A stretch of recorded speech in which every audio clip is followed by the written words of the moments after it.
Assalamualaikum warahmatullahi wabarakatuh. Sesaat lagi kita akan menyimak sebuah kajian Islam ilmiah Ahlus Sunnah wal Jamaah yang akan dibawakan oleh guru kita, Ustadz Nur Fitri Hadi MA, masih membawakan kitab Syarah Syama'il An-Nabi Sallallahu Alaihi Wasallam. Pada kesempatan kali ini kita akan membahas tema pakaian Rasulullah. Kajian ini diselenggarakan dari Masjid At-Tauhid yang beralamat di Komplek Radio Roja Darussalam, Jalan PAK Abdurrahim nomor 326, Tarangsemut, Bukit Kecil, Palembang. Mari kita simak apa yang akan beliau sampaikan. Semoga menjadi ilmu yang bermanfaat bagi kita, keluarga kita, dan kaum muslimin lainnya. Tafadhol masykurah, Ustaz. Bismillahirrahmanirrahim. Assalamualaikum warahmatullahi wabarakatuh. Alhamdulillahirabbil alamin. Assalatu wassalamu ala Rasulillah wa ala alihi wa ashabihi ajma'in. Asyhadu an la ilaha illallah wahdahu la syarikalah wa asyhadu anna Muhammadan abduhu wa rasuluh. Shalawatu rabbi wa salamuhu alaihi wa ala alihi wa ashabihi ajma'in, amma ba'du. Alhamdulillah, saudara-saudara sekalian, pendengar yang hadir di Masjid At-Tauhid dan yang mendengarkan lewat siaran radio yang dirahmati oleh Allah Subhanahu wa taala. Puji syukur kita panjatkan kehadirat Allah karena hari ini kita diberikan kesehatan dan kesempatan untuk kembali mengkaji kitab yang mulia, kitab yang membahas tentang hadis-hadis yang menjelaskan tentang karakteristik dan profil Nabi kita Muhammad sallallahu alaihi wasallam, atau yang disebut dengan Asy-Syama'il. Ya. Kemarin dulu sudah kita bahas yang pertama-tama tentang bentuk tubuh Nabi, yang mulai dari kepala, mata, sampai telapak kaki. Dan sekarang kita sampai di bab yang ke-8, yaitu babu ma jaa fi libasi Rasulillah sallallahu alaihi wasallam. Bab yang membahas tentang pakaian Rasulullah sallallahu alaihi wasallam. Sebelum kita masuk pada pembahasan hadis, saya ingin menyampaikan tentang hukum pakaian di dalam Islam.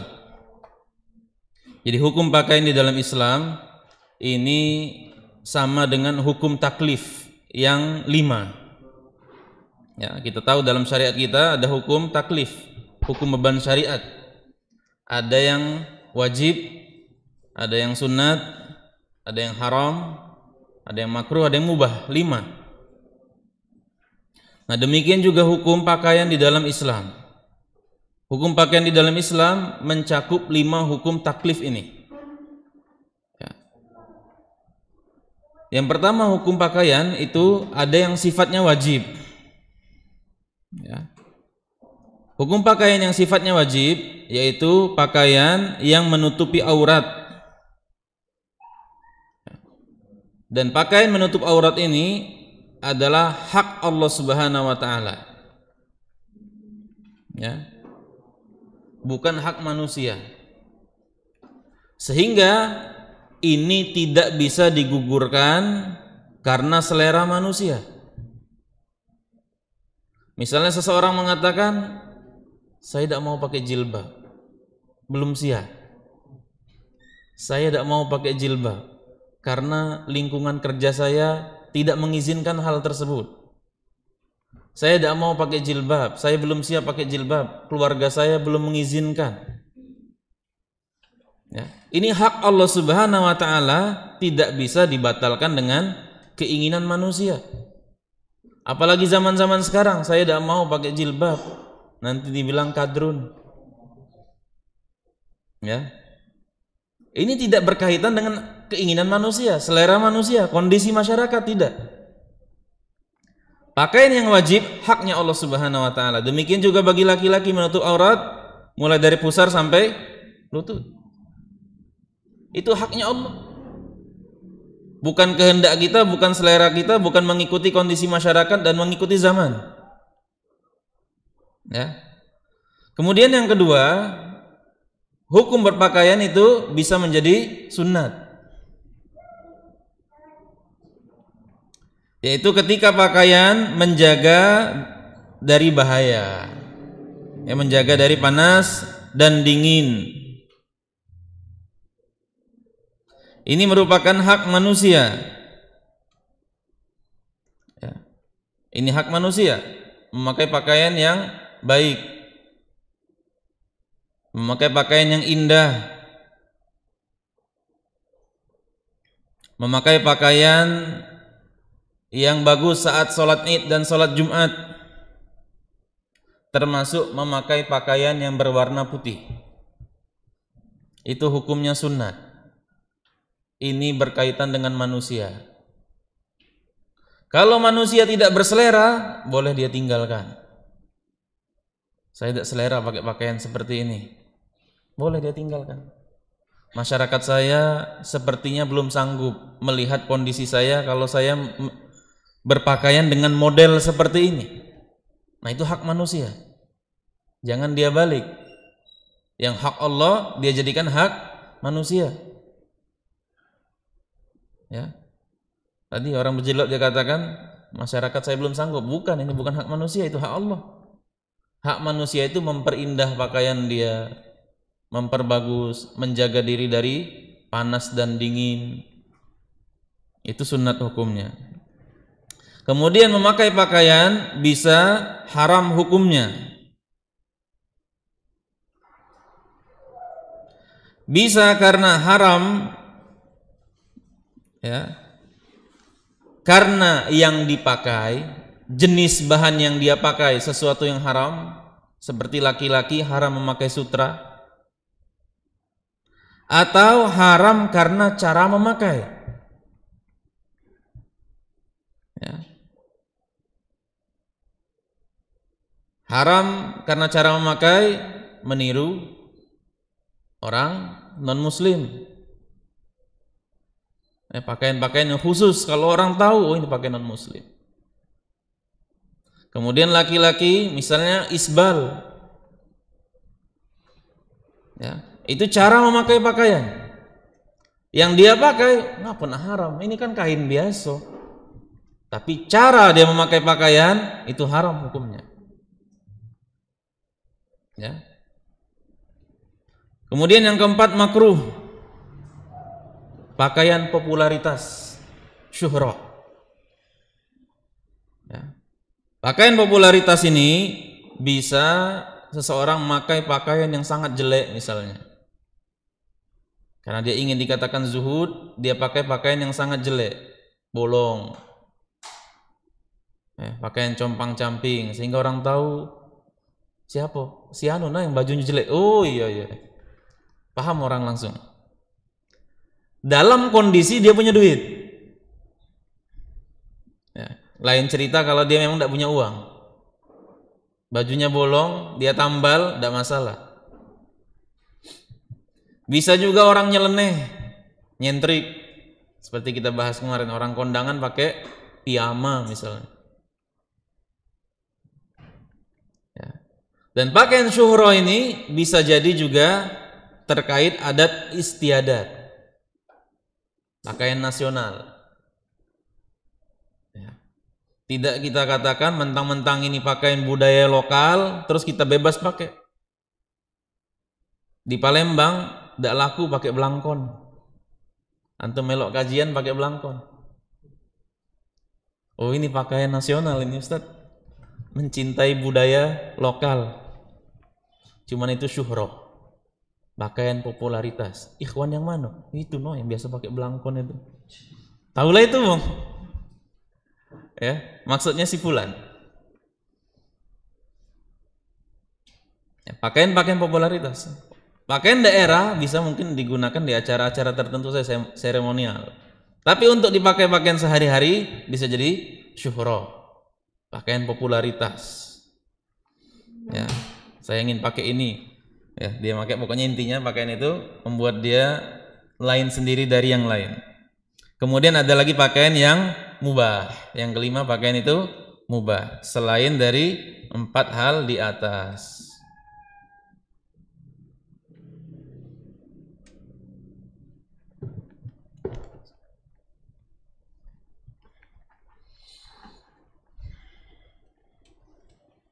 Kemudian kita sampai kemarin di hadis ke-54 ya. Kita kemarin bahas hadis ke-54 Hadis dari Ummu Salamah yang beliau mengatakan kana ahabbu thiyabi ila Rasulillah sallallahu alaihi wasallam al-qamisa.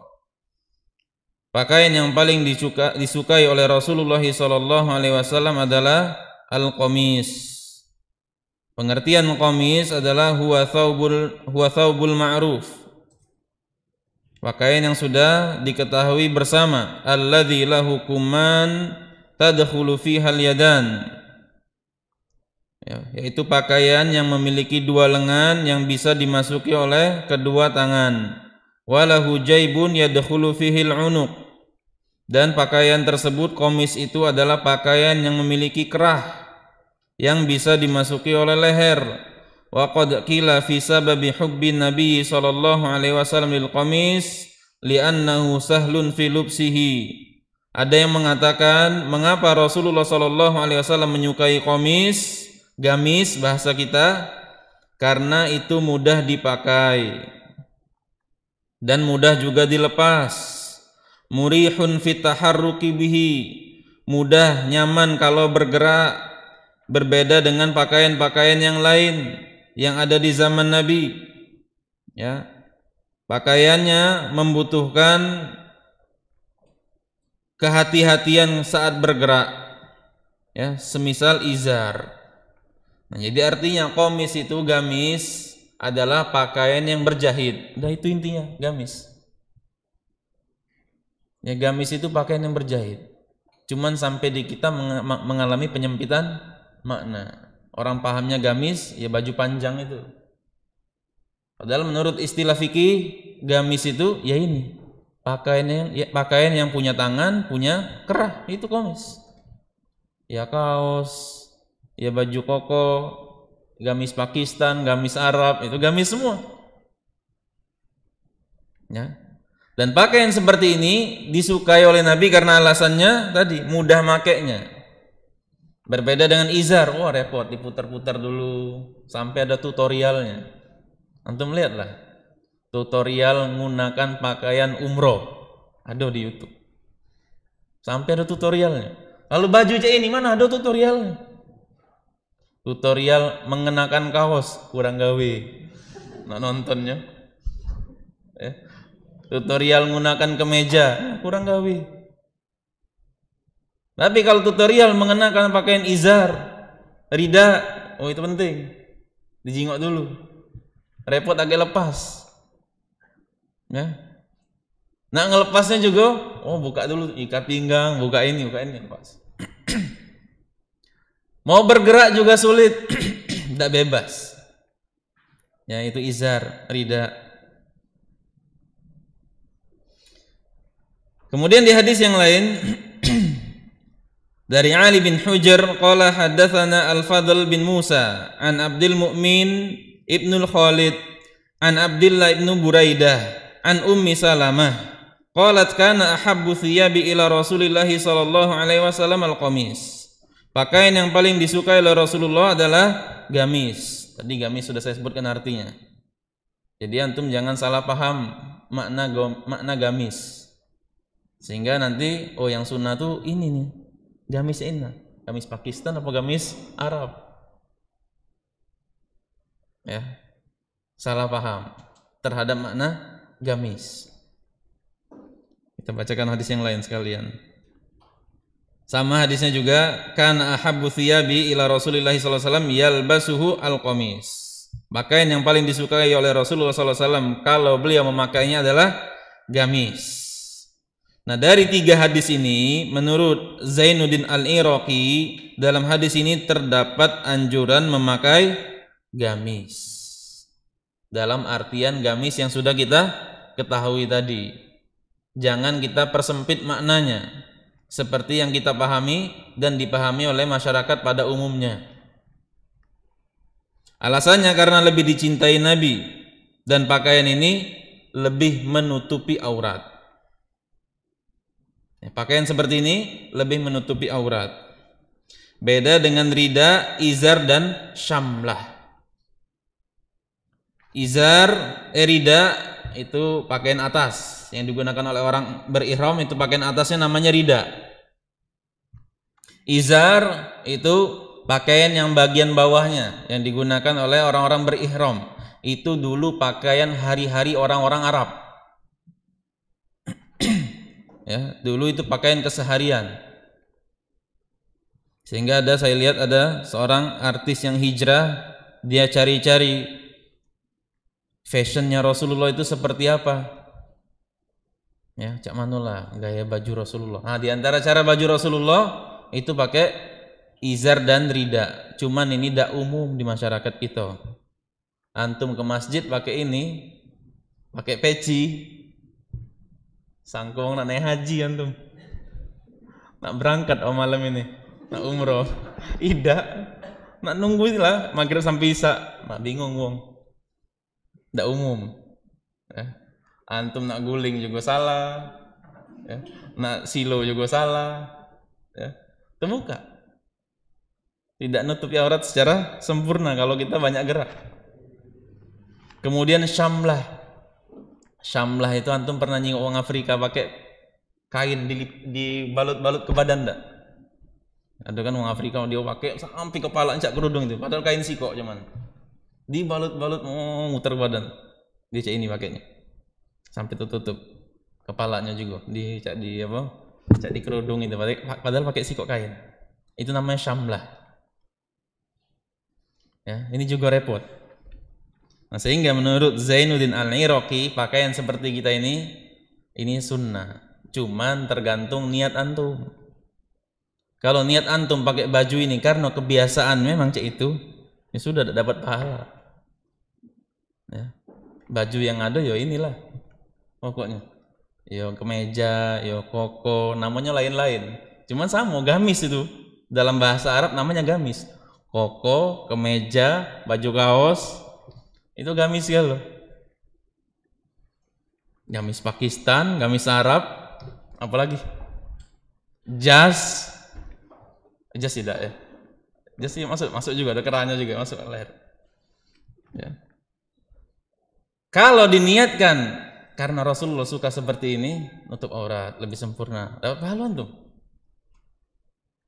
Ya. Makanya sekali lagi saya katakan ini bedanya orang-orang yang berilmu dengan orang-orang tidak berilmu. Orang-orang berilmu itu rutinitasnya bisa bernilai pahala. Sementara orang-orang tidak berilmu, ibadahnya pun bisa-bisa cuman terhitung sebagai kebiasaan baik. Ya, tidak bernilai pahala.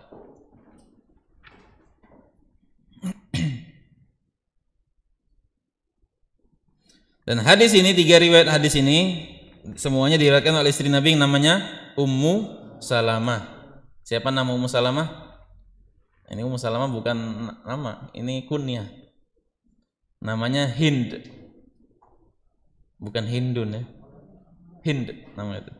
Kan kalau dalam bahasa Arab bisa jadi Hindun, bisa jadi Hindan, bisa jadi Hindin. Namanya Hind binti Abu Umayyah bin Al-Mughirah Al-Makhzumi, satu suku dengan Abu Jahal. Artinya dia seorang Quraisy. Dan kabilahnya Al-Makhzumi itu kabilah top di kalangan Quraisy. Dan bapaknya Abu Umayyah bin Al-Mughirah itu seorang yang dermawan, disebut Zadur Rukab, digelari. Apa maksud Zadur Rukab? Kalau jalan sama bapaknya Ummu Salamah ini tidak perlu kita bawa ongkos jalan, ditraktir dengan dia, ditanggung oleh dia. Tenang bae, ada Abu Umayyah bin Al-Mughirah, tidak bawa duit, aman, modal tenaga bae tinggal, masalah makan minum penginapan beres tanggungnya. Sebut Zadur Rukab. Ya. Dan demikian keadaan orang-orang Arab dulu memang dermawan. Ya, orang Arab masa jahiliyah terkenal dengan kedermawanan. Bahkan mereka minum khamr supaya hilang rasa pelit. Ya. Karena kan kalau kita minum khamr itu kan hilang kesadaran. Penakut minum khamr jadi hilang takutnya. Tidak mikir panjang dia. Lihatlah kalau orang mabuk mana mikir panjang. Mana dia mikir ini bahaya, ini sulit, tidak mikir. Ini gawe ke. Demikian juga orang jahiliyah bukan seperti itu, tapi digunakannya. Mabuk itu bukan digunakan untuk menghilangkan rasa takut. Mabuk-mabukan itu digunakan untuk menghilangkan rasa pelit. Tidak galak ngenjuk uang, mabuk dulu. Supaya tidak berat ngenjuk uang ini. Minta, ambil lah. Pas lah sadar, hilang mabuknya baru sadar. Wah, habis ya lo barangnya. Nah, hilang dia, sadar. Ya. Karena mereka orang-orang dermawan. Dan itulah di antara karakteristik masyarakat jahiliyah yang menyebabkan mengapa Islam itu turun di Arab. Karena dakwah ini butuh biaya. Ya, butuh orang-orang yang tidak hitung-hitungan. Seperti kita ketahui kemarin, pernah kita bahas Imam Laits bin Sa'ad. Ya, kita bahas kemarin Imam Laits bin Sa'ad. 80.000 dinar penghasilan bersihnya setahun. Berapa miliar itu kali gede? Ya, 80.000 dinar. 1 dinar itu 2,45 gram emas. Ya, dikali 80.000 kali 2,45. Baru dikali sejuta. Kan 1 gram sejuta, 900 sekian sejuta. 80.000 dinar itu dia tidak pernah kena zakat penghasilan dia itu, karena habis disedekah terus, tidak masuk nisab sampai haul tiba, tidak masuk nisab. Nah, dermawan Abu Bakar seitulah, berinfak dengan semua hartanya 2 kali. Nah, siapa di antara kita yang mampu melakukan ini? Dengan semua hartanya 2 kali. Ya, para sahabat kalau infak ratusan dinar mainannya, ratusan ribu dinar. Seperti kemarin saya bahas tentang Thalha bin Ubaidillah, infak 700.000 dinar sehari. Utsman bin Affan 1.000 dinar sekali infak. Luar biasa. Ya, karena kalau seandainya tinggal di masyarakat yang pelit, wah, sulit untuk dakwah. Karena dakwah itu untuk memasukkan seorang ke dalam Islam kadang-kadang butuh uang. Sebagaimana orang-orang musyrikin, para sahabat dahulu mengatakan, dulu kami memeluk Islam karena dunia. Karena dia duit. Oleh Nabi SAW. Orang-orang Mekah ketika perang Hunain diberi oleh Nabi. Pembesar Mekah diberi 100 onta. 100 onta dikasih Nabi. Balik dari perang Hunain. Diberi kambing banyak, 1 orang itu. Ya, bayangkan itu.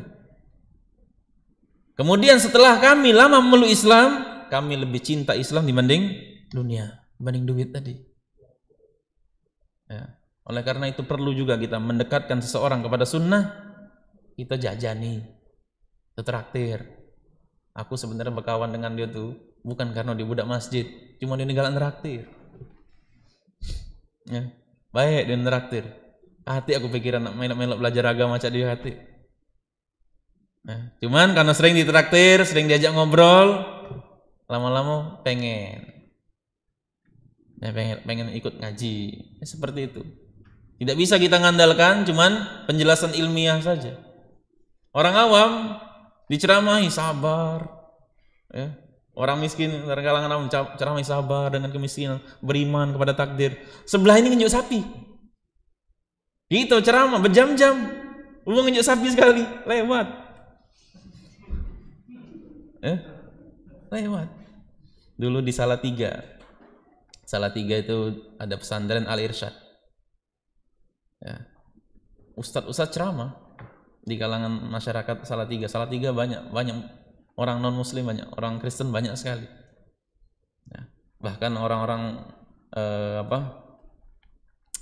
pasturnya dari Australia. Saya lihat kok ini kota kecil ya, tidak ada tempat wisata, tapi banyak bule. Kata teman saya, itu pastur. Pastur. Ya.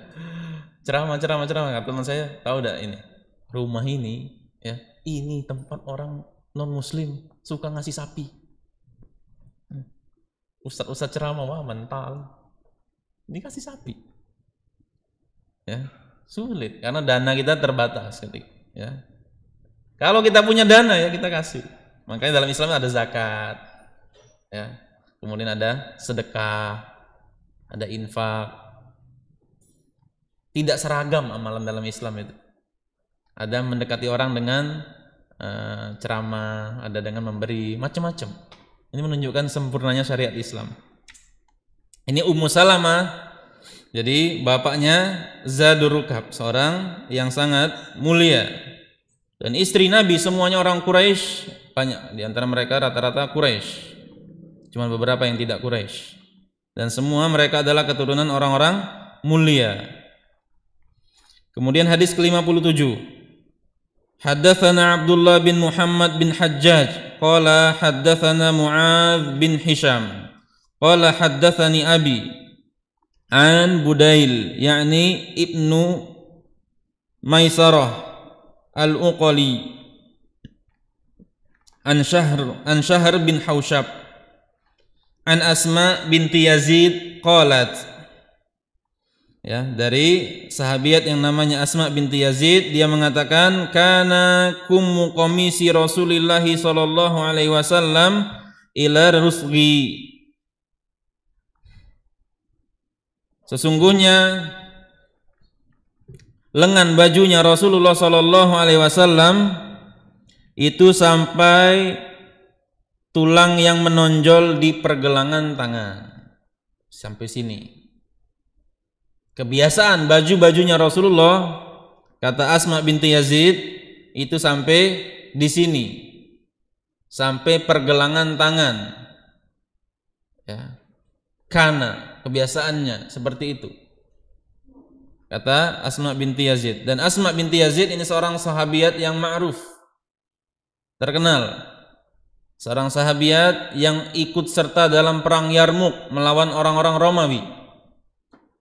Di perang Yarmuk namanya sahabiat itu bagian belakang, perempuan itu dalam perang bagian belakang, tim medis yang luka dibawa ke belakang, dirawat, diobati. Di antaranya adalah Asma binti Yazid. Nah, ketika perang Yarmuk ini pasukan Romawi sampai belakang,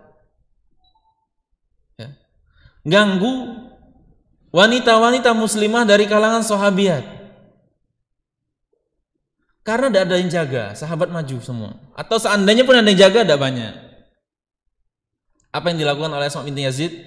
Dilawan orang-orang Romawi ini pakai tongkat kayu penyanggah tenda.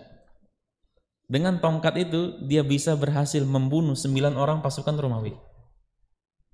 Luar biasa, pendekar ini. Kayu ini, bukannya tongkat besi. Kalau tongkat besi mukul mungkin lah masih mati.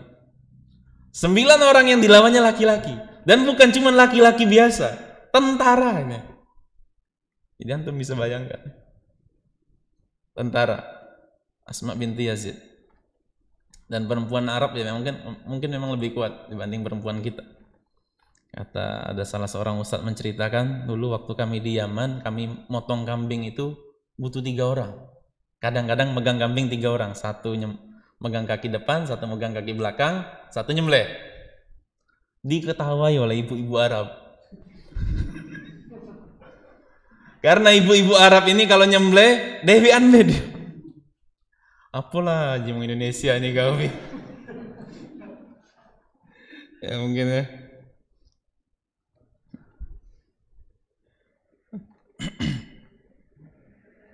Nah, kemudian Shahr bin Haushab ini seorang yang banyak irsal hadisnya.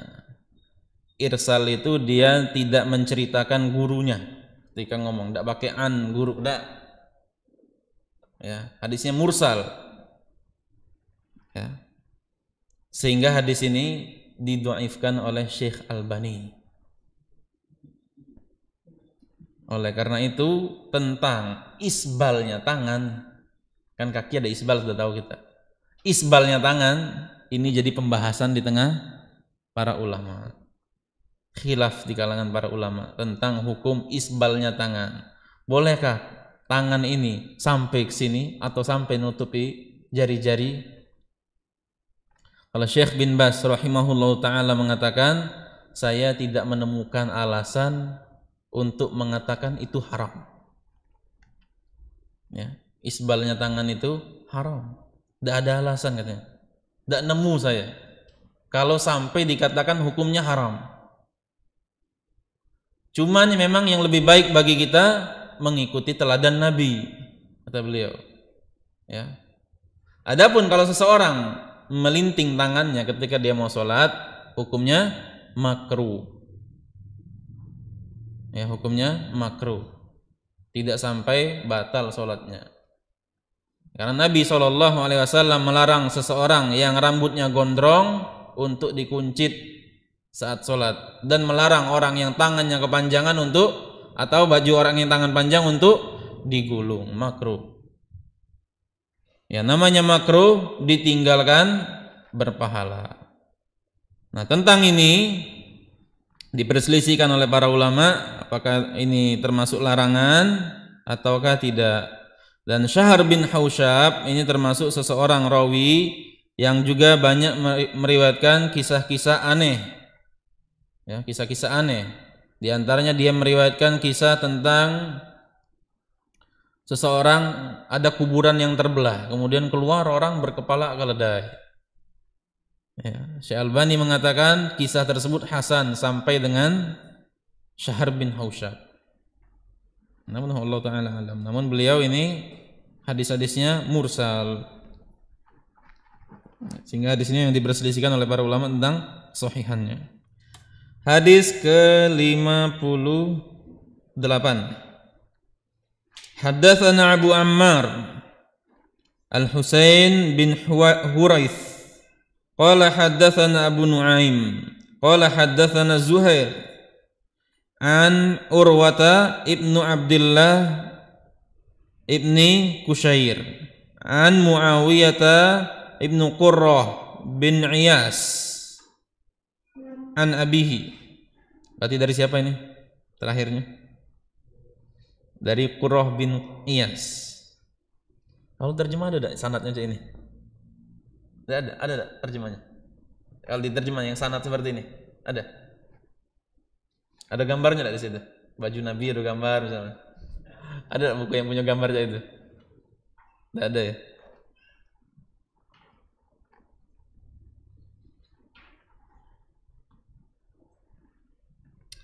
Qala, siapa yang ngomong berarti? Qurrah bin Iyas.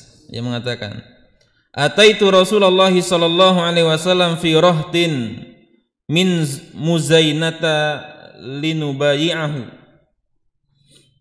Aku menemui Rasulullah sallallahu alaihi wasallam bersama rohtun. Rohtun itu adalah jumlah kata-kata yang mengungkapkan jumlah 3 sampai 10. Itu rohtun namanya dalam bahasa Arab. Bahasa kita dakati untuk mengatakan kira-kira sekian. Nah, itu begitu kadang. Berapa jumlah kalian? Kira-kira sekian. Nah, kalau orang Arab mengatakan kalau kira-kiranya 3 sampai 10 dikatakan rohtun. Berapa jumlahnya? Rohtun. Oh, berarti sekitar 3 sampai 10. Ya, kalau di kita kata. Kemarin juga kita bahas tentang bahasa Arab pohon dengan buah lain nama ya. Pohon kurma itu namanya bahasa Arabnya nakhl. Buahnya namanya tamar. Di Indonesia ada kata kan? Pohon dengan buah namanya beda. Ada enggak di Indonesia? Pohon rambutan, buahnya jengkol. Ati. Ya. Jengkol berbuah peti. Tak kate. Cempedak berbuah nangka, cuma di lagu baik. Tak kate juga. Kalau di Arab ada nakhl berbuah tamar. Ada.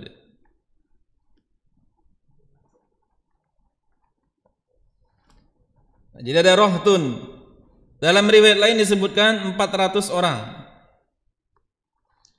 Aku datang menemui Rasulullah sallallahu alaihi wasallam bersama sekelompok orang ya, 3 sampai 10 atau dalam riwayat lain dikatakan 400. Aku datang dari Muzainah. Tujuanku datang linubayi'ahu, untuk membaiat Nabi. Ya. Untuk berbaiat kepada Nabi. Dan peristiwa ini terjadi pada tahun 9 Hijriah. Jadi tahun 9 Hijriah itu disebut Amul Wufud. Wafdun itu utusan. Wufudun itu jamak dari wafdun. Ya. Utusan-utusan. Dulu ketika Nabi masih hidup, nama tahun itu pakai nama peristiwa yang paling tenar di zaman itu. Tahun 9 Hijriah, ya, tidak ada di zaman Nabi disebut tahun 9. Penanggalan Hijriah itu di zaman Umar. Nah, peristiwa yang paling terkenal di tahun 9 Hijriah ini, utusan-utusan dari berbagai wilayah di Jazirah Arab datang menemui Nabi SAW untuk berbaiat kepada beliau. Idza jaa nasrullahi wal fath wa ra'aitan nasa yadkhuluna fi dinillahi afwaja. Dan apabila datang pertolongan Allah dan kemenangan, engkau akan lihat manusia itu berbondong-bondong masuk ke agama Allah. Tahun 9 Hijriah. Makanya kata Abdullah bin Abbas, surat ini tafsirnya sebagai bukti dekatnya ajal Nabi.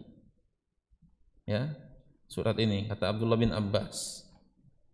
Tahun 9 Hijriah, Nabi wafat tahun 11 Hijriah. Ya. Kalau antum pernah ke Masjid Nabawi, antum masuk di Raudhah, karena ada tiang-tiang Raudhah itu. Nah, tiang-tiang itu ada nama-nama. Ya. Ada Ustuwanah, namanya Ustuwanah tiang itu. Ustuwanatus Sarir. Yang paling dekat nempel di kubur Nabi ada. Ustuwanatus Sarir. Itu dulu Nabi naruh sarir. Sarir itu tempat tidur. Nabi taruh tempat tidurnya waktu iktikaf di Masjid Nabawi di situ. Ya teman-teman, dulu Nabi iktikafnya duduknya di sini.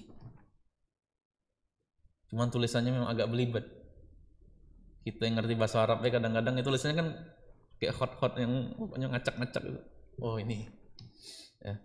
Ada lagi namanya Ustuwanatul Wufud. Ya.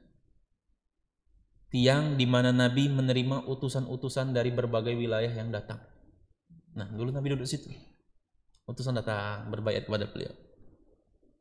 Nah, kalau antum masuk Raudhah, antum lihat itu. Oh, ini. Ustuwanatul Wufud. Ada nama-namanya, tapi di Raudhah kalau tiang itu ada nama. Masjid Nabawi ya tidak seluas itu di zaman Nabi. Ya, dan tahun 9 itu tadi ya, tahun di mana utusan-utusan datang menemui Nabi SAW untuk masuk Islam. Kemudian kata Qurrah bin Iyas, wa inna qamisahu lamutlaqun. Dan aku melihat sesungguhnya pakaian beliau itu terbuka. Au qala zirru qamisihi mutlaqun, atau kancing gamis beliau, kancing dari pakaian beliau terbuka. Qala fa adkhaltu yadi fi jaybi qamisihi famasastul khotama. Kemudian aku masukkan tanganku di kerah baju Nabi SAW tadi. Kemudian aku sentuh al-khotam. Ya, tanda kenabian. Di mana kemarin tanda kenabian letaknya? Di punggung, sebelah agak kiri dikit, ya. Selurusan dengan jantung. Ya. Mungkin timbul pertanyaan nih gitu. Ini wong ini, sahabat ini datang tahu-tahu masuk ke tangan ke kerah Nabi, kurang ajar. Ya. Datang dari jauh-jauh masuk, nyok kerah Nabi terbuka, masuk ke tangan. Ya, tidak, ini diizinkan oleh Nabi. Karena sebagian sahabat melihat itu sudah cukup, sebagian yang lain pengen memegang stempel kenabian tersebut. Dan masyhur di kitab-kitab terdahulu bahwa Nabi terakhir itu punya tanda seperti ini. Ya. Sehingga mereka yang membaca kitab-kitab terdahulu, kitab-kitab umat, Injil, Taurat, mereka baca, mereka pengen tahu Nabi ini punya stempel kenabian atau tidak. Nah, kalau dipegang ada stempel kenabian di sini, itu adalah asli Nabi. Dan Nabi SAW juga mengizinkannya ya, kepada sahabat-sahabat beliau. Kemudian dari hadis ini sebagian ulama berpendapat, ini ingat ya, ketika saya mengatakan sebagian ulama, mayoritas ulama, jumhur ulama, ulama sepakat, itu antum bedakan. Dengan antum ketika melihat hukum tertentu langsung oh ini sunnah Nabi, seolah-olah ini tidak ada perselisihan ya, dilihat. Nah ini sebagian ulama berpendapat demikianlah kondisi kerah baju Nabi yang longgar. Makanya sebagian orang kita lihat, terutama kadang-kadang kita lihat pada orang-orang sufi, kerah bajunya longgar, agak besar sini. Nah, ya. Sebagian kita lihat. Dan kancingnya terbuka. Al-Imam As-Suyuti mengatakan, sebagian orang yang tidak berilmu menyangka pakaian berkerah besar seperti ini atau kerah yang terbuka kancingnya seperti ini itu bid'ah. Ya, maka kata beliau ini tidak seperti yang mereka sangkakan, artinya bukan bid'ah. Makanya antum melihat kadang-kadang sebagian habaib itu agak kancing pucuk dibuka. Mungkin mereka berdalil dengan hadis ini. Ya, antum lihat terbuka sini.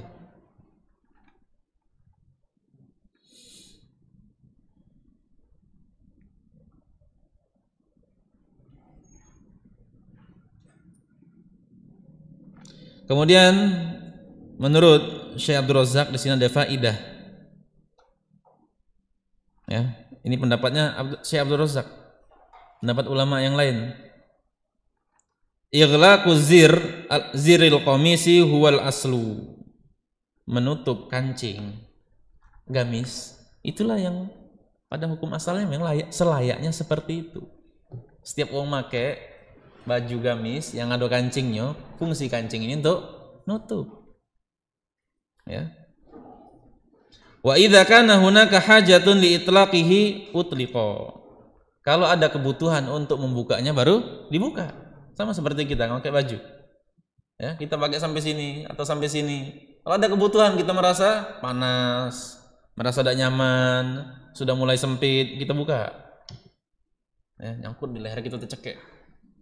Buka, ada kebutuhan. Wa kaunu ba'din nasi yatasannana bi itlaqihi fa hadza la yu'rafu lahu dalilun wadihun ala masyru'iyatihi, kata beliau. Sedangkan sebagian orang yang berkeyakinan ini sunnah, muka-muka aja ini. Ya, inilah hukum apa tuh? Hukum asal tuh apa ya? Bahasa kitanya. Karena dulu waktu saya awal-awal ngaji, kalau ada istilah hukum asalnya itu seperti ini. Itu saya agak bingung dulu. Maksudnya apa hukum asal?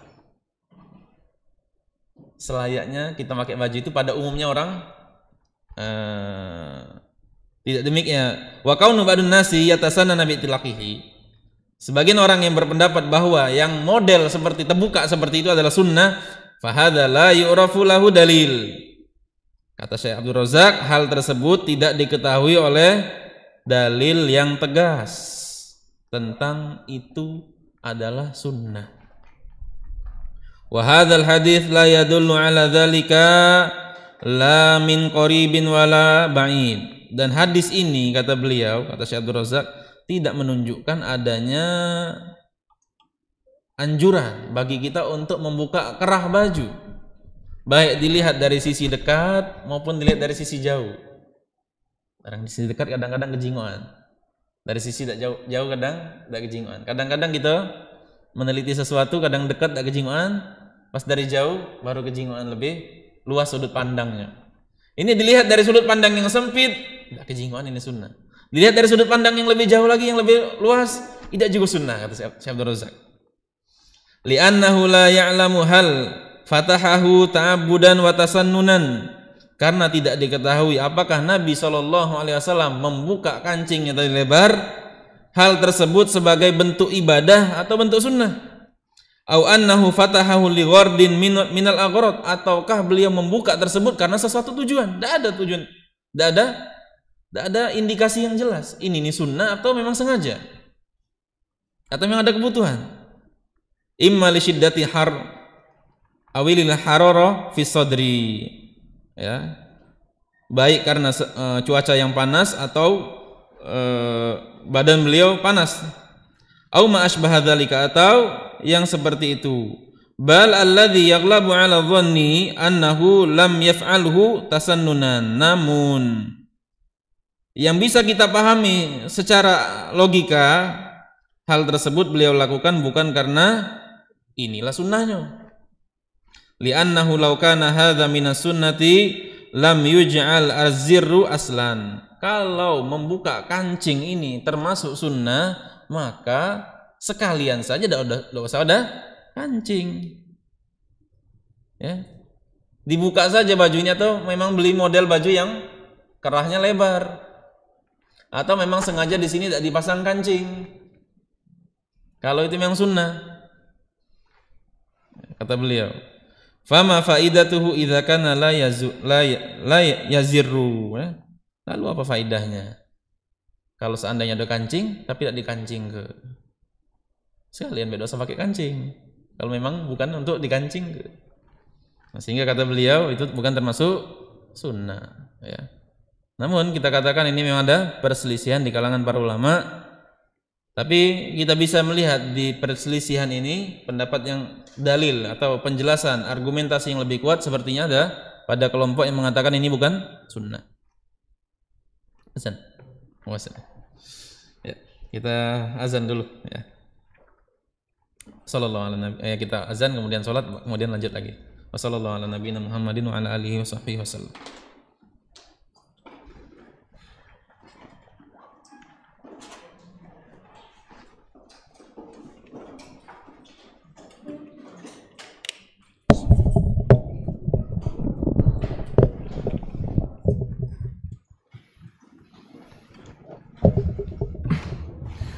Allahu Akbar, Allahu Akbar, Allahu Akbar,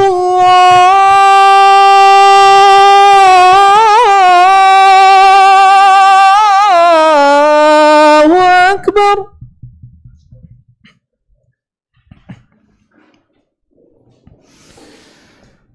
Asyhadu an la ilaha illallah.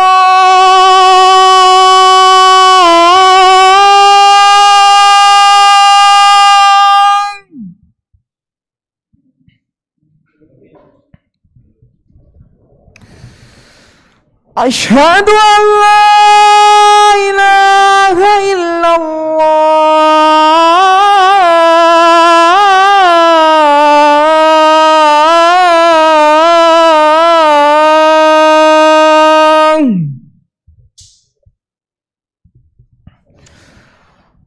Asyhadu anna Muhammadar Rasulullah.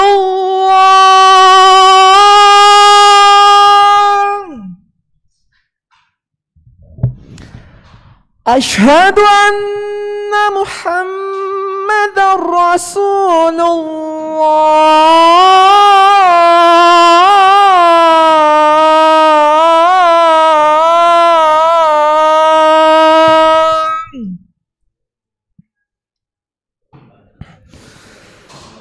Hayya 'alas shalah.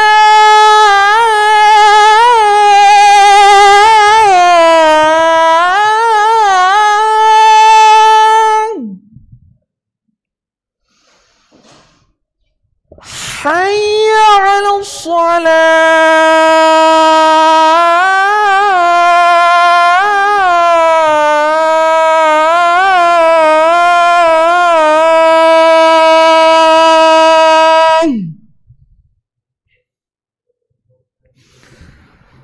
Hayya 'alal falah.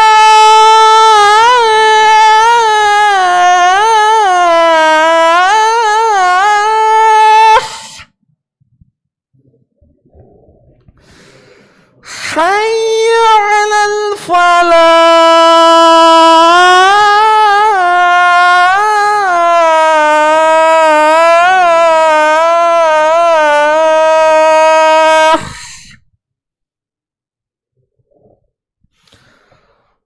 الله أكبر الله أكبر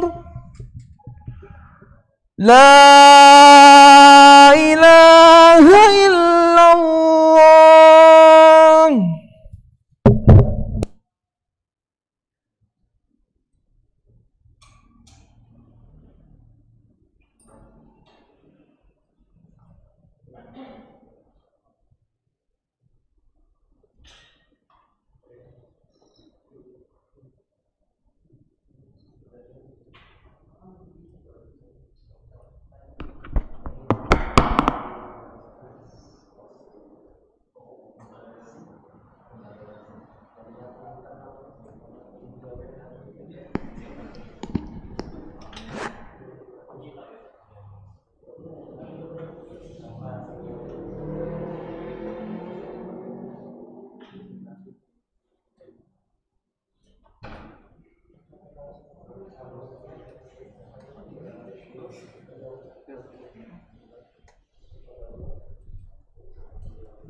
الله أكبر الله أكبر أشهد أن لا إله إلا الله أشهد أن محمد رسول الله حي على الصلاة حي على الفلاح قد قامت الصلاة قد قامت الصلاة الله أكبر لا إله إلا الله.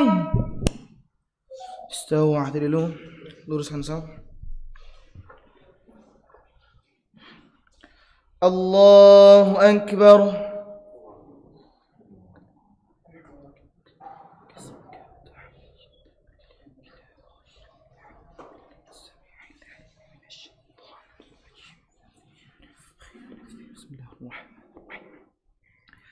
الحمد لله رب العالمين الرحمن الرحيم مالك يوم الدين إياك نعبد وإياك نستعين اهدنا الصراط المستقيم صراط الذين أنعمت عليهم غير المغضوب عليهم ولا الضالين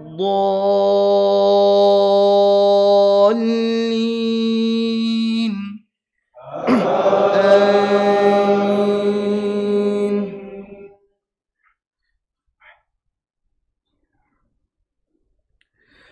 والتين والزيتون وطور سينين وهذا البلد الأمين لقد خلقنا الإنسان في أحسن تقويم ثم رددناه أسفل سافلين إلا الذين آمنوا وعملوا الصالحات فلهم أجر غير ممنون فما يكذبك بعد بالدين أليس الله بأحكم الحاكمين. الله أكبر.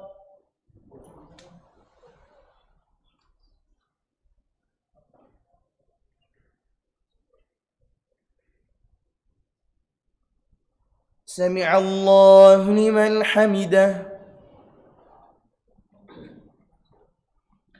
الله أكبر.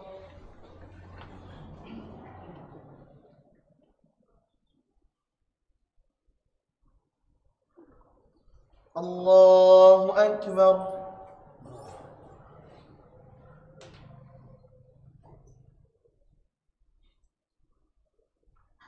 الله أكبر.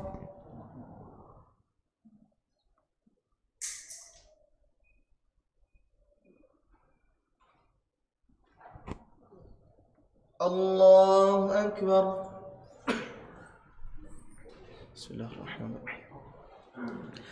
الحمد لله رب العالمين الرحمن الرحيم مالك يوم الدين إياك نعبد وإياك نستعين اهدنا الصراط المستقيم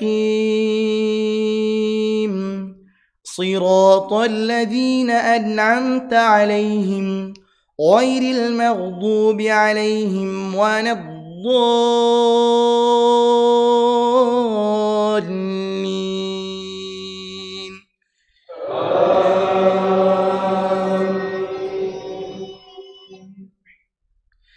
أرأيت الذي يكذب بالدين فذلك الذي يدع اليتيم ولا يحض على طعام المسكين فويل للمصلين الذين هم عن صلاتهم ساهون الذين هم يراءون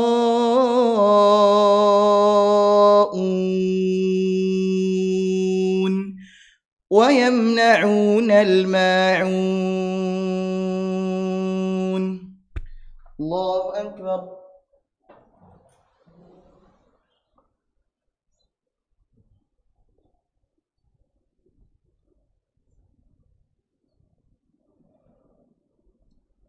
سمع الله لمن حمده. الله أكبر.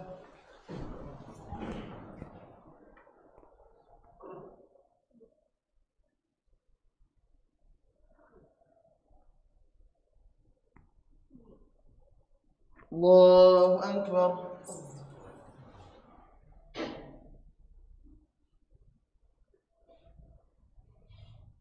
الله أكبر.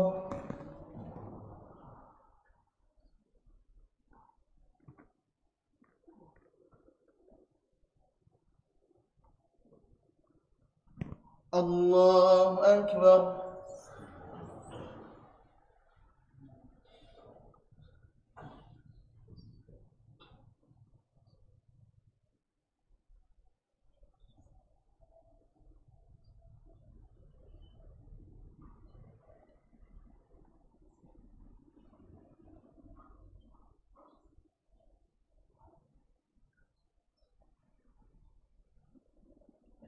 الله أكبر.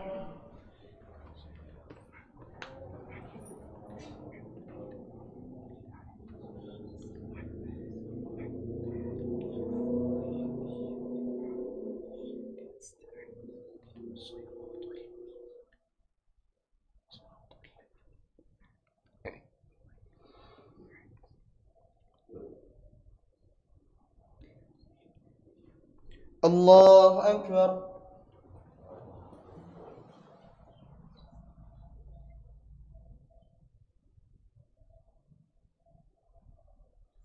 سمع الله لمن حمده. الله أكبر.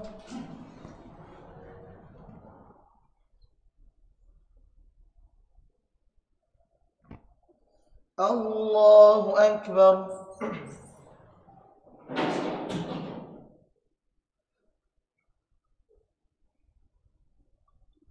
الله أكبر.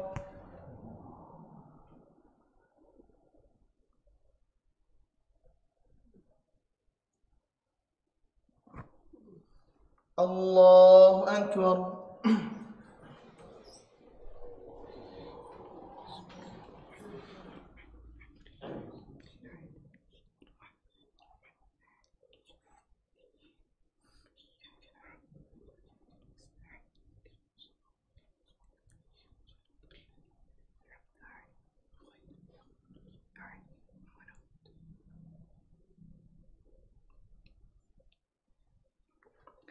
الله أكبر.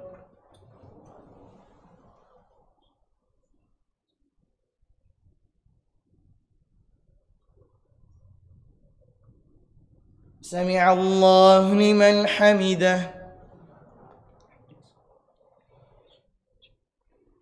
الله أكبر.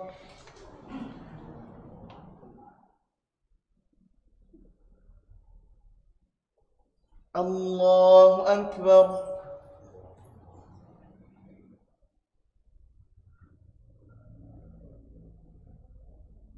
الله أكبر.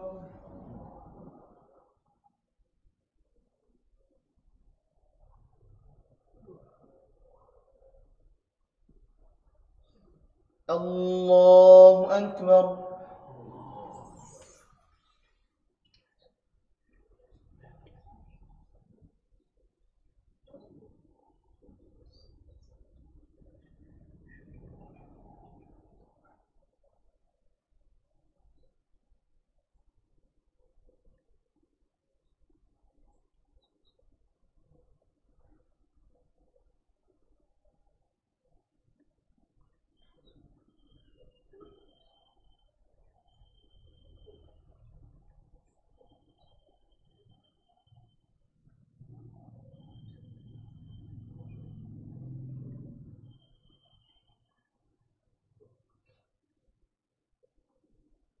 السلام عليكم ورحمة الله.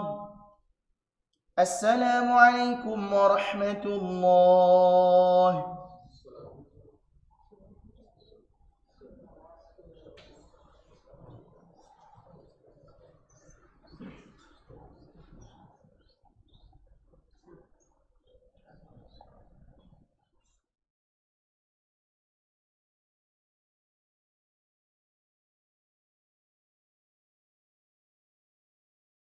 بسم الله الرحمن الرحيم عما يتساءلون عن النبأ العظيم الذي هم فيه مختلفون كلا سيعلمون ثم كلا سيعلمون ألم نجعل الأرض مهادا والجبال أوتادا وخلقناكم أزواجا وجعلنا نومكم سباتا وجعلنا الليل لباسا وجعلنا النهار معاشا وبنينا فوقكم سبعا شدادا وجعلنا سراجا وهاجا وأنزلنا من المعصرات ماء ثجاجا لنخرج به حبا ونباتا وجنات ألفافا إن يوم الفصل كان ميقاتا يوم ينفخ في الصور فتأتون أفواجا وفتحت السماء فكانت أبوابا وسيرت الجبال فكانت سرابا إن جهنم كانت مرصادا للطاغين مآبا لابثين فيها أحقابا لا يذوقون فيها بردا ولا شرابا إلا حميما وغساقا جزاء وفاقا إنهم كانوا لا يرجون حسابا وكذبوا بآياتنا كذابا وكل شيء أحصيناه كتابا فذوقوا فلن نزيدكم إلا عذابا إن للمتقين مفازا حدائق وأعنابا وكواعب أترابا وكأسا دهاقا لا يسمعون فيها لغوا ولا كذابا جزاء من ربك عطاء حسابا رب السماوات والأرض وما بينهما الرحمن لا يملكون منه خطابا يوم يقوم الروح والملائكة صفا لا يتكلمون إلا من أذن له الرحمن وقال صوابا ذلك اليوم الحق فمن شاء اتخذ إلى ربه مآبا إنا أنذرناكم عذابا قريبا يوم ينظر المرء ما قدمت يداه ويقول الكافر يا ليتني كنت ترابا.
Alhamdulillahirabbil alamin. Assalatu wassalamu ala Rasulillah wa ala alihi wa ashabihi ajma'in. Amma ba'du. Kita lanjutkan kembali pengajian kita membahas kitab Syama'il Syarah Syama'ilin Nabi sallallahu alaihi wasallam oleh Syekh Abdul Razak bin Abdul Muhsin Al-Abbad hafizahumallahu taala. Kita lanjut di hadis ke 59 sekarang.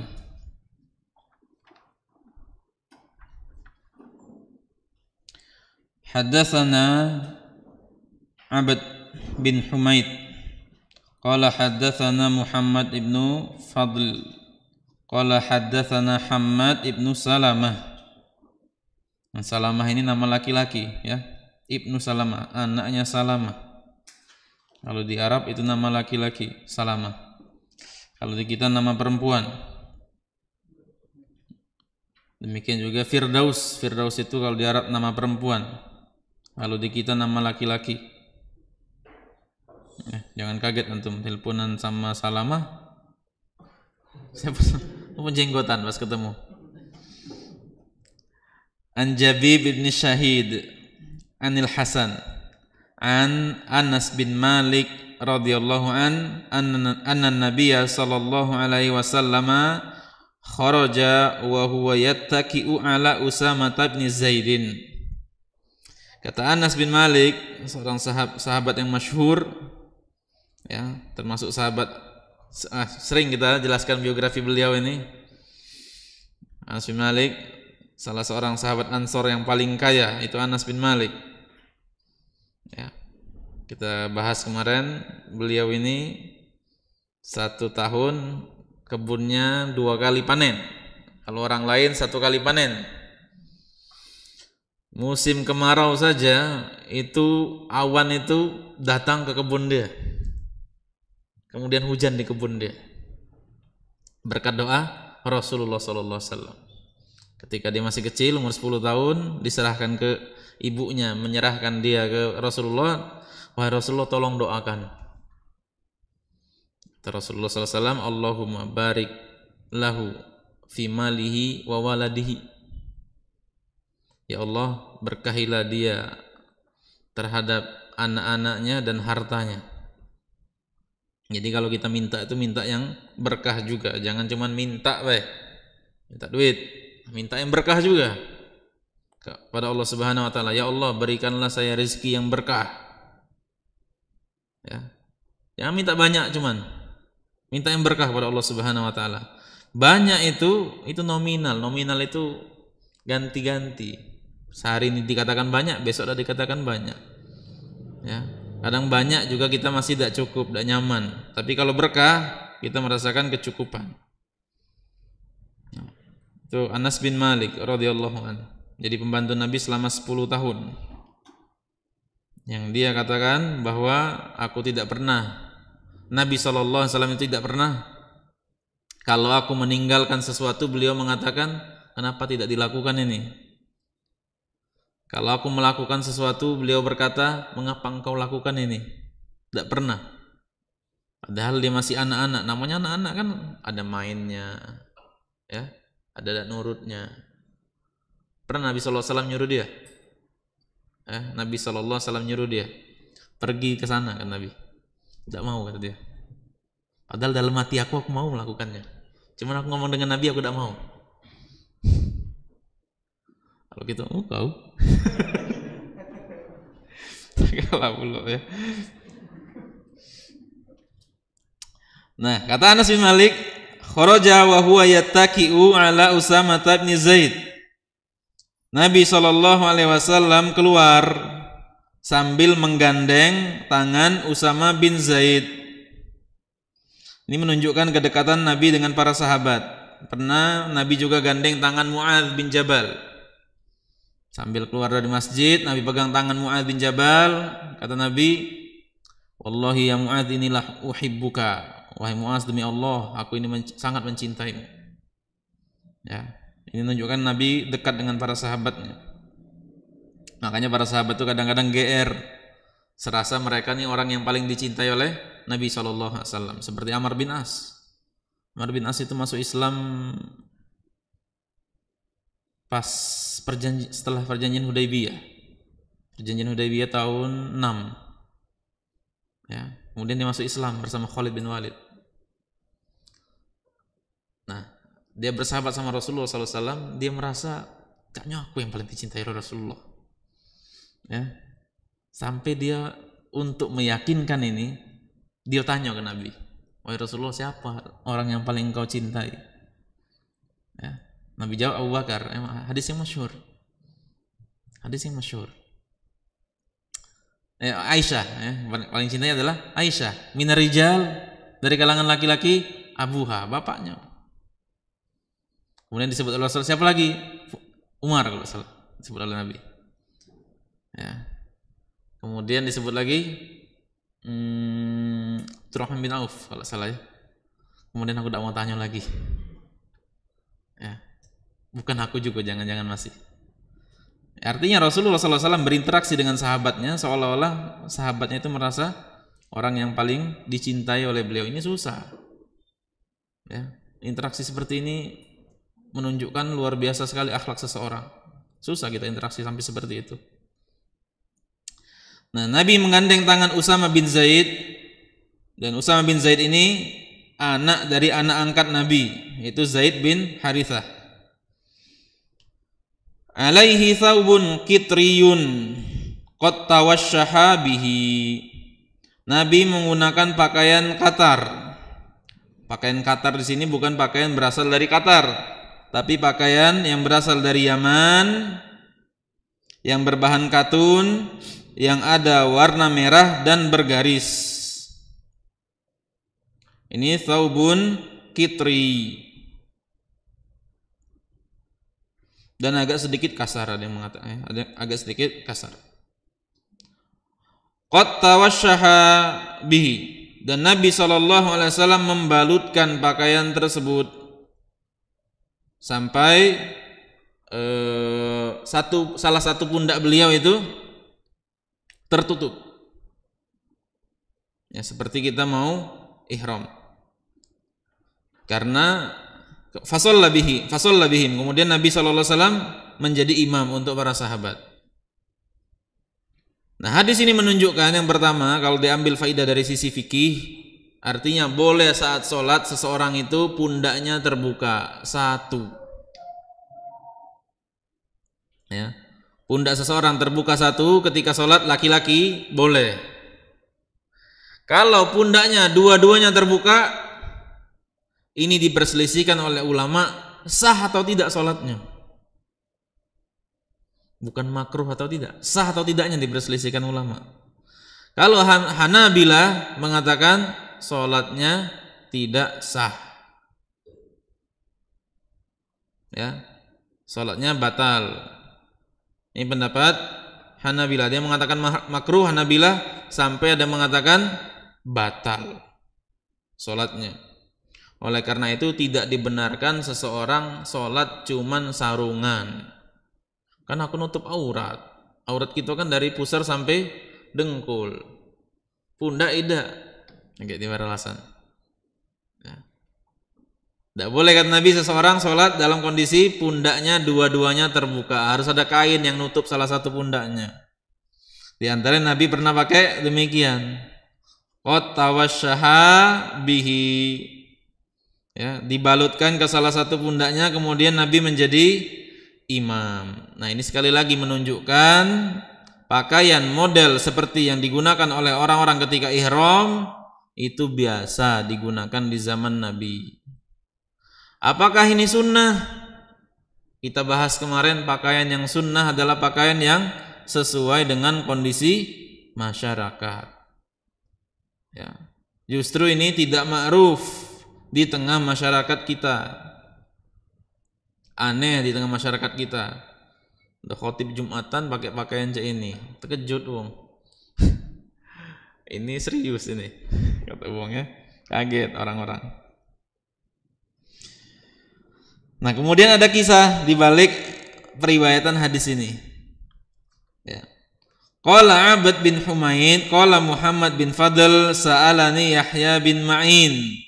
an hadzal hadits. Ya. Kata Muhammad bin Fadl, Yahya bin Ma'in bertanya kepadaku tentang hadis ini. Awwala ma jalasa ilayya, ketika dia pertama kali bertemu denganku. Ketika Yahya bin Ma'in pertama kali bertemu dengan Muhammad bin Fadl, hadis ini yang ditanyakan oleh Yahya bin Ma'in. Yahya bin Ma'in ini seorang ulama, sahabatnya Imam Ahmad.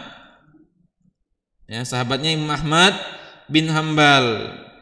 Namun beliau bermadhab Hanafi. Yahya bin Ma'in ini dikenal dengan Imam Jarh wa Ta'dil, dan beliau mencatat 1 juta hadis dengan tangannya. Ya. Jadi antum bisa bayangkan. Itu kan dari pertama kita ngaji sirah, ngaji Syama'il Nabi ini kan kita sering bercerita tentang ibadahnya para ulama. Ya, ada yang sholat 400 rakaat sehari, ada yang 1000, ada yang seperti ini, macam-macam. Nah, dari situ antum bisa pikir-pikir lah, kita sama-sama bisa pikir-pikir. Seperti ini saingan yang bakal masuk surga. Level-level yang masuk surga tuh itu kepengenan dia. Ibadahnya seperti itu. Nah, Yahya bin Ma'in ini 1 juta hadis. Tulis dengan tangannya deh.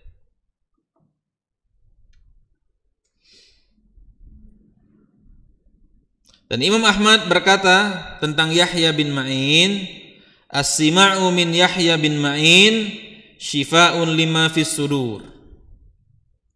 Ya. Mendengar hadis dari Yahya bin Ma'in, syifa'un lima fis sudur, mengobati hati, membuat hati nyaman.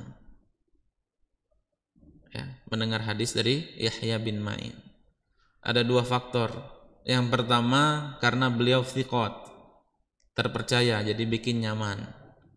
Alasan yang kedua, karena beliau retorikanya bagus, pandai meyakinkan orang. Ya, itu bikin nyaman. Kita saja kita lihat kan, kadang-kadang ustadz sama ngaji buku ini, ngaji buku ini. Tapi ada kita, ustadz ini aku lebih nyaman ya dalam mendengarkan. Ada ustadz ini lebih banyak faidahnya, ustadz ini demikian dan demikian. Tergantung karakter orang masing-masing. Ya. Nah, kalau Yahya bin Ma'in ini menurut Imam Ahmad bin Hambal, kalau dengar penjelasan dia tenang hati. Ya. Dan Allah Subhanahu wa taala yang ngajarkan kita tuh ngomong. Jadi kalau antum grogi, kalau ngomong gelagapan, presentasi misalnya gugup, doa kepada Allah Subhanahu wa taala.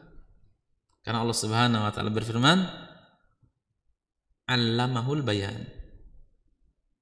Allah Subhanahu wa taala lah yang mengajarkan menjelaskan.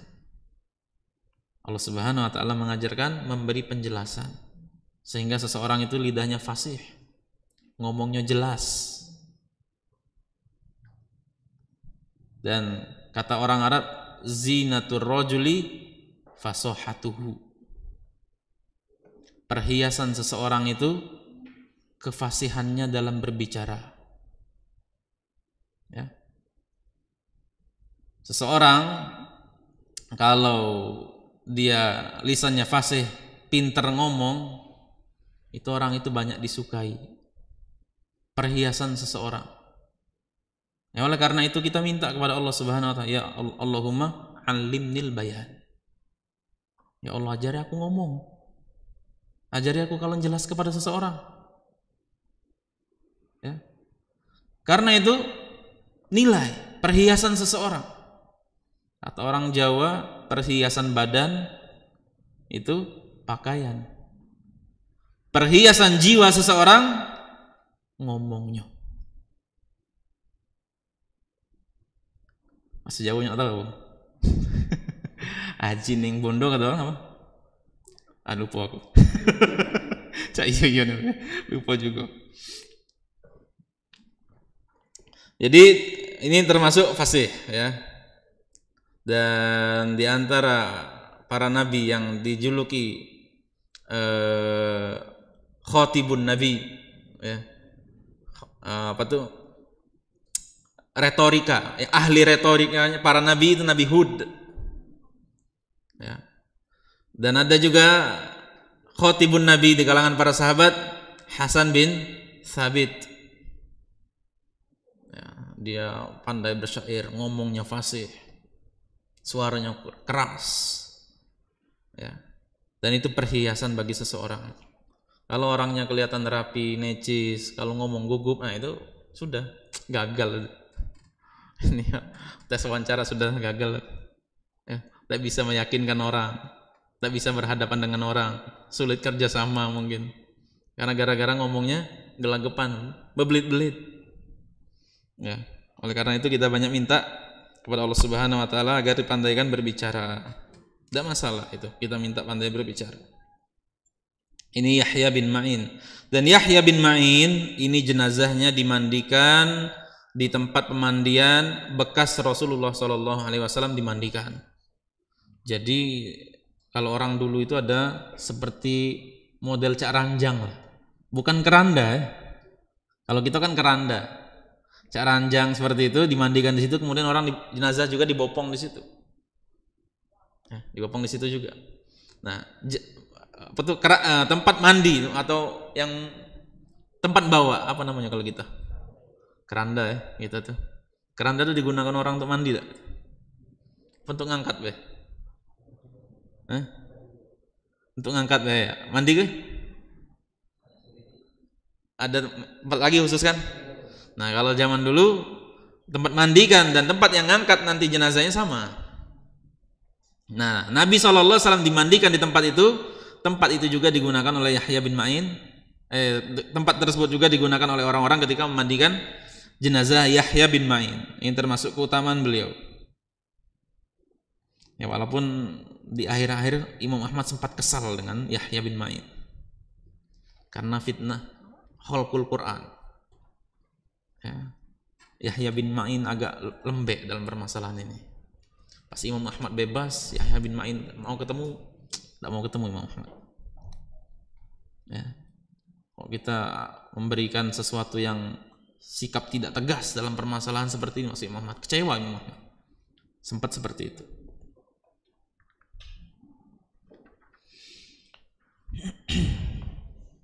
Nah Yahya bin Ma'in ketika bertemu dengan Muhammad bin Fadl, dia menanyakan hadis ini.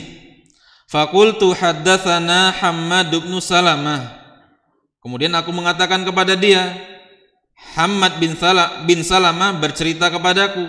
Faqala law kana min kitabika. Kata Yahya bin Ma'in, coba sampai ke dari catatan baik. Jangan dari hafalanmu. Karena catatan itu lebih meyakinkan. Ya, dibanding hafalan. Don't trust your memory kata orang kan. Coba antum minta nyatet anak tanya dengan apa yang faidah tadi. Mungkin ada yang lupa. Beda dengan yang nyatet. Oleh karena itu kata Yahya bin Ma'in, lau kana min kitabika. Ini level para ulama dulu. Masih pengen lewat catatan. Ya. Coba dari catatanmu saja nyampaikannya, jangan dari hafalan. Faqumtu li ukhrija kitabi faqabadu ala thawbi. Ya, kemudian aku berdiri ingin ngambil catatan tadi, masuk dulu ambil catatan. Kemudian dipegangnya bajunya oleh Yahya bin Ma'in. Tarik. Tsumma qala amlihi alayya. Sudahlah, diktikan saja kepadaku. Fa inni akhafu alla alqaka.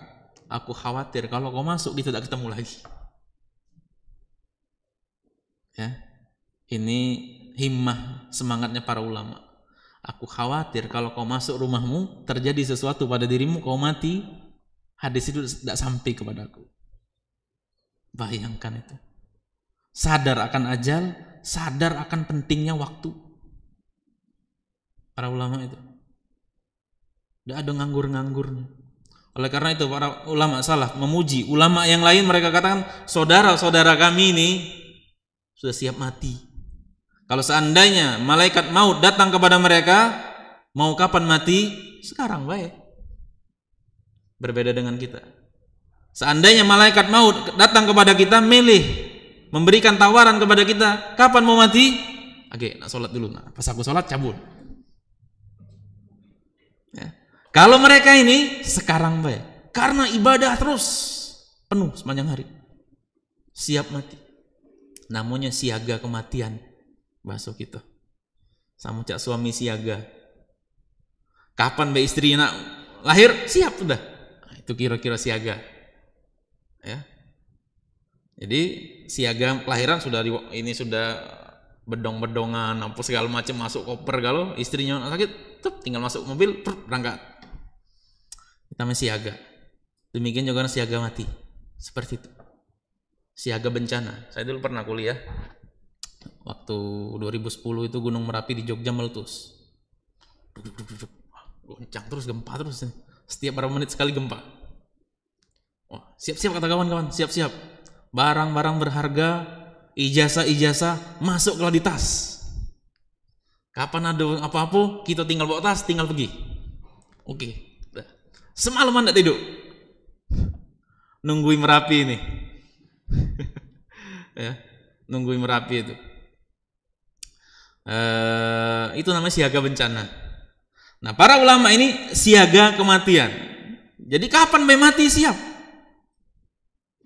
Sampai gambaran mereka seperti itu. Ya, sudah diktekan saja kepadaku sekarang. Aku khawatir kau masuk terjadi sesuatu pada dirimu, tidak bertemu lagi gitu. Tidak sampai hadis itu kepadaku. Apa hadisnya? Qala fa'amlaituhu alaihi. Kata Muhammad bin Fadl, kemudian aku diktekan hadis tersebut kepadaku. Tsumma akhrajtu kitabi faqara'tu alaihi. Setelah aku diktekan, dia sudah dengar, baru aku ambil catatan tadi, ku sebut lagi. Yang penting aku sudah ngeriwayat kini dulu. Ya. Ini para ulama kita. Masya Allah. Ya. Jadi wajar. Dengan amanahnya mereka, dengan semangatnya mereka, ilmu itu sampai kepada kita. Jasa mereka luar biasa besar. Ya. Ini menunjukkan semangat para ulama dalam belajar, efisien dalam waktu, dan takut terhadap sesuatu yang dapat menghalangi kesempatan meraih ilmu. Ya. Dan ini juga menunjukkan bahwa para ulama dulu kalau sudah ketemu ahli ilmu, jangan sampai hilang kesempatan. Misalnya misalnya ada dauro-dauro, kalau sudah kondisi normal, ada ustadz-ustadz dari luar kota, ada kesempatan ingin bertanya, tanya. Ya, ini ustadz ini pakar masalah muamalah, tanya, kesempatan. Jangan buang-buang itu.